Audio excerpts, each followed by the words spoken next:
మేము నవరాత్రులు చేద్దామని నిర్ణయించుకున్నాక అఖండ దీపం ఇక్కడ పెట్టాము. ఈ అఖండ దీపం ఈ నవరాత్రులు అన్ని రోజులు నిర్విరామంగా వెలుగుతూనే ఉంటుంది. దీన్ని ఇక్కడ గుళ్ళో ఒక మూలకి పెట్టాము. తర్వాత ఇక్కడ ఈ స్థలం ముఖ్యంగా ఇక్కడ ఏర్పాటు అవటానికి ఈ వేప చెట్టు కారణం. ఈ వేప చెట్టు కింద చిన్నదిగా ఉండేది. తర్వాత ఇక్కడ అమ్మవారిని ప్రతిష్ఠించి మైసమ్మ తల్లిని చిన్న మందిరంలాగా కట్టారు.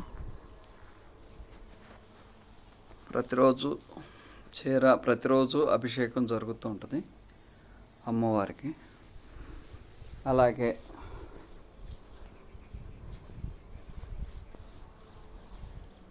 ఇక్కడ అమ్మవారి ఎదురుగా పోతురాజుల వారు.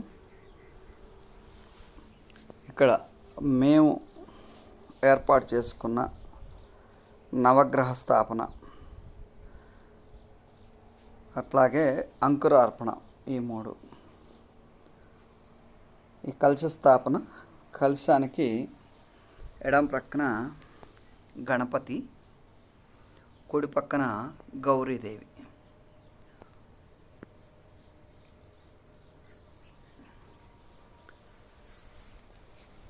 తర్వాత నవగ్రహాలకి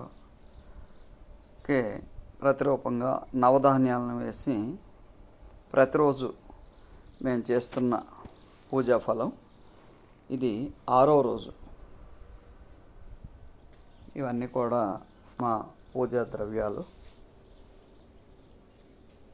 ప్రతిరోజు ఏ అవాంతరం, ఎలాంటి డిస్టర్బెన్స్లు లేకుండా వేకువజామునే అంటే 5 గంటలకే వచ్చి పూజ మొదలు పెడతాము. 7:30 కల్లా మహానైవేద్యం అయిపోతుంది. ఆ తర్వాత ఇక్కడ వాళ్ళందరూ వచ్చి అమ్మవారిని దర్శించుకొని వెళ్తూ ఉంటారు. అందుకనే నేను చేసే పూజలో ఎక్కువ మంది కనిపించరు. పూజకి ఎలాంటి ఆటంకం లేకుండా ఉండాలని పొద్దున్నే వస్తుంటాం.